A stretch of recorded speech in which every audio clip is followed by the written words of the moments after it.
Նախ լավ Ֆրանսիայից այդ երկրի հայ համայնքը լարված 2 օրերից հետո հանգիստ շունչ է քաշում։ Նախագահ Ֆրանսուଆ Օլանդը սրբագրում է արտգործնախարար Լորան Ֆաբիուսի հայտարարությունը։ Նա այսօր զանգահարել է Ֆրանսիայի հայկական կազմակերպությունների համակարգող խորհրդի համանախագահ Մուրադ Փափազյանին եւ վստահեցրել, որ իր դիրքորոշումը հայոց ցեղասպանության ժխտման քրեականացման հարցում անփոփոխ է։ Հիշեցնեմ, որ նախորդին արտգործնախարար Ֆաբիուսը իր թուրք գործընկեր Ահմեդ Դավութօղլուի հետ հանդիպումից հետո հայտարարել էր, որ Ֆրանսիայում հայոց ցեղասպանության ժխտումը քրեականացնող նոր օրինագիծ չի լինի։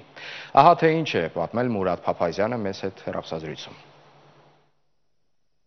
Ինչպես որ գիտեք, հայկական համայնքը Ֆրանսիայի մեջ դադարեցած է արտաքին գործոս նախարարի հայտարարությունները, Լորան Ֆաբիուսը հայտարարել է, որ դադարությունը նոր օրենք պիտի չզրակրի ցեղասպանության ուրացման դեմ, ուրեմն մենք մեծ աղմուկ անեցուցինք եւ դավի մեջ շեմանշուշ նախագահ Ֆրանսուଆ Օլանդի հետ իրեն անձնական պատկամը փոխանցեցի բավական ծանր եւ ինքը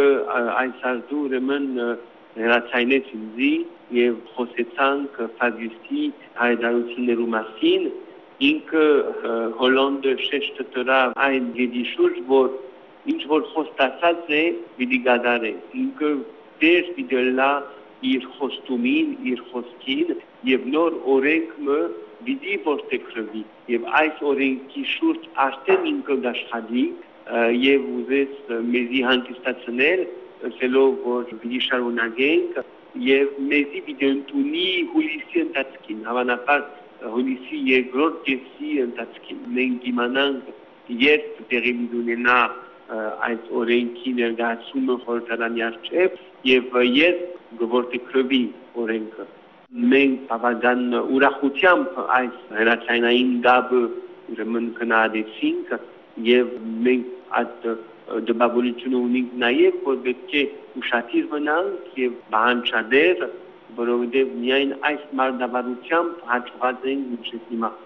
եւ ուզեմ նաեւ ավելցնել որ Թուրքիան պետք է չուրախանա, պետք է որ մտահոգվի ընդհանրակը եւ երբ որ աշնան հավանաբար այս օրենքը ուրեմն խորհրդարանի օրագաստի վրա ծրվի, այն adem դեսնենք ինչ ծավալ դիվարվի Թուրքիան Ֆրանսիայի նկատմամբ։ Մենք համոզված ենք, որ Ֆրանսիայի նախագահը իր խոսքին դեր դելա։ Այո։ Փարիզի